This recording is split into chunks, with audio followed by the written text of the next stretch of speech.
Port Charles is about to be plunged into one of its darkest, most emotionally explosive days yet.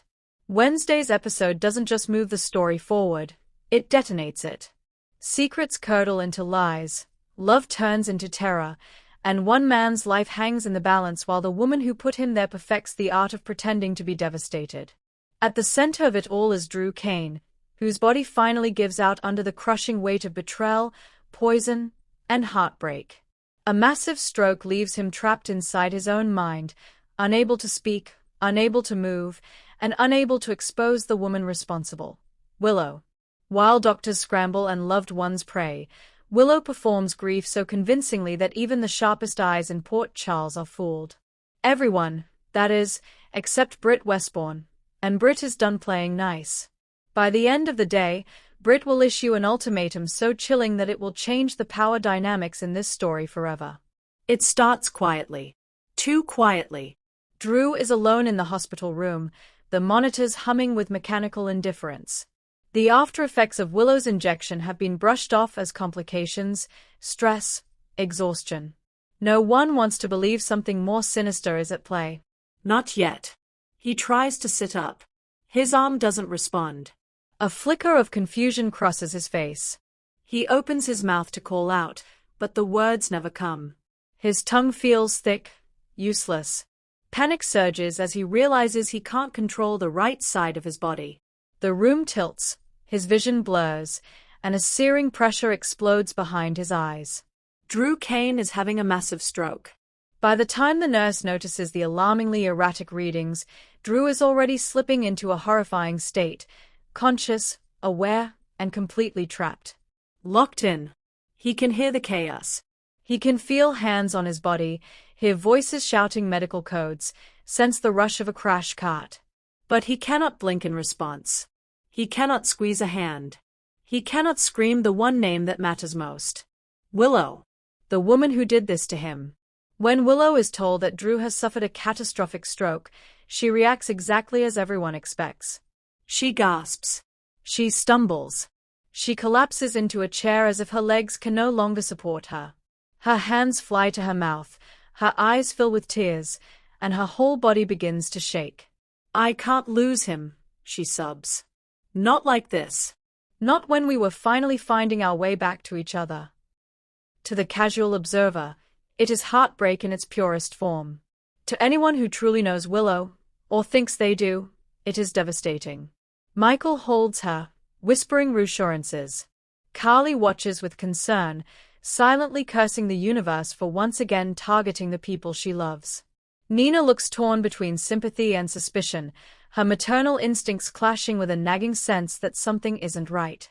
Willow weeps into Michael's shoulder, but behind her tears, her mind is racing. Is he dead? Is he brain damaged? Can he talk?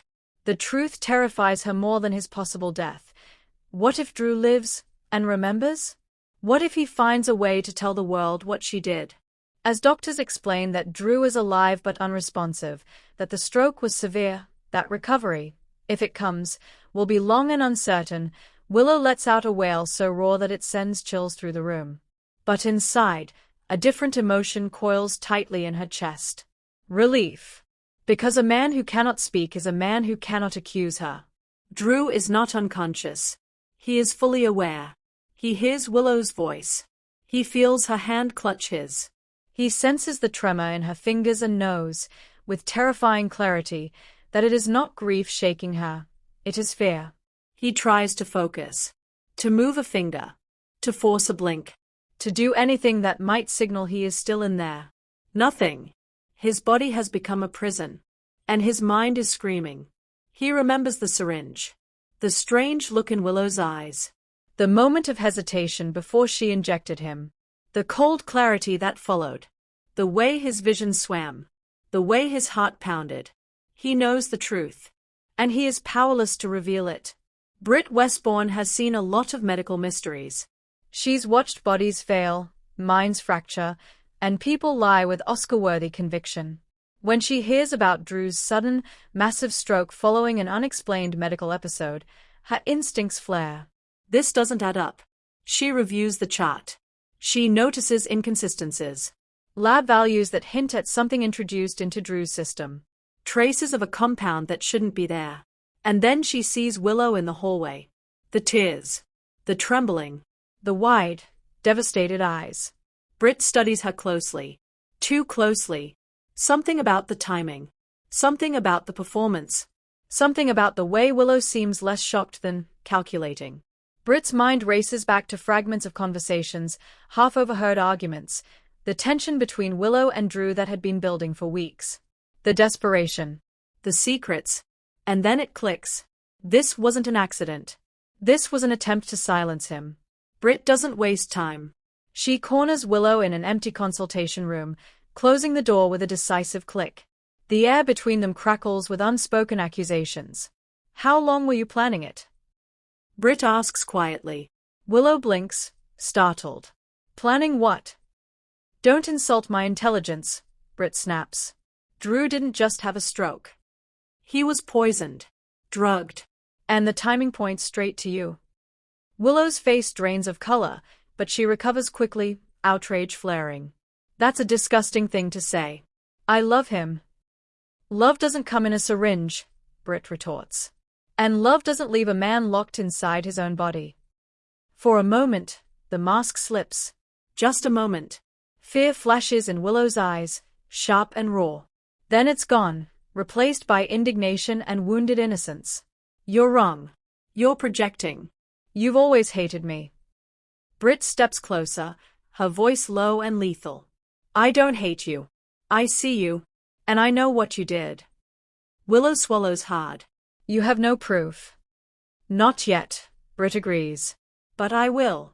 And when I do, your fake tears won't save you. One by one, Drew's loved ones file into his room.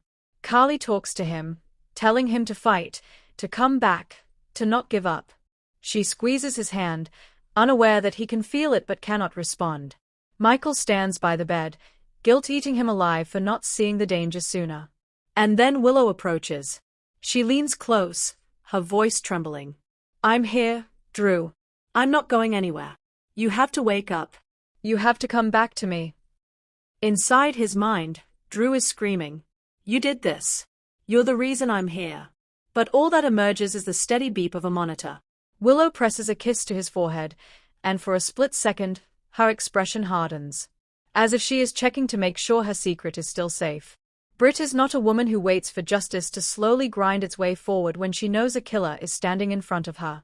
She confronts Willow again, this time with cold certainty. I know you did it, Britt says. I know you poisoned him. And I know you're counting on the fact that he can't expose you. Willow's voice trembles. You're delusional. Maybe, Britt replies. But here's the problem. I don't need a confession to ruin you. I just need to make sure the right people start asking the right questions. Willow's breath catches. What do you want? Britt's eyes are merciless. The truth. Or your freedom. You only get to keep one. She lays it out plainly. Either Willow comes clean, admits what she did, cooperates with the investigation Britt is about to quietly set in motion, or Britt will make sure every suspicious detail, every toxicology anomaly, every security camera angle is placed in the hands of law enforcement and the hospital board. And when that happens, Britt adds softly, your world will burn. Your husband, your children, your precious reputation, all of it will go up in flames. Willow whispers, you wouldn't. Britt leans in. Try me. That is the ultimatum. Confess, or be destroyed. As the episode closes, the camera lingers on Drew's face. A single tear slips from the corner of his eye. He hears Britt's voice in the hallway. He senses the tension. He knows, somehow, that someone is beginning to suspect the truth. Hope flickers. But it is a fragile, agonizing hope. Because until his body obeys him again, he remains a prisoner. And the woman who put him there is standing at his bedside, praying, not for his recovery, but for his silence. Wednesday's episode leaves Port Charles reeling. Drew Kane is alive but locked inside his own body after a devastating stroke. Willow's heartbreak is a performance, masking the terror of exposure. Britt Westbourne has uncovered enough to know the truth, and she is prepared to go to war. And with one grim ultimatum, the battle lines are drawn. Will Willow confess and destroy herself? Or will she double down, knowing that as long as Drew cannot speak, the most dangerous witness in Port Charles is trapped behind unblinking eyes?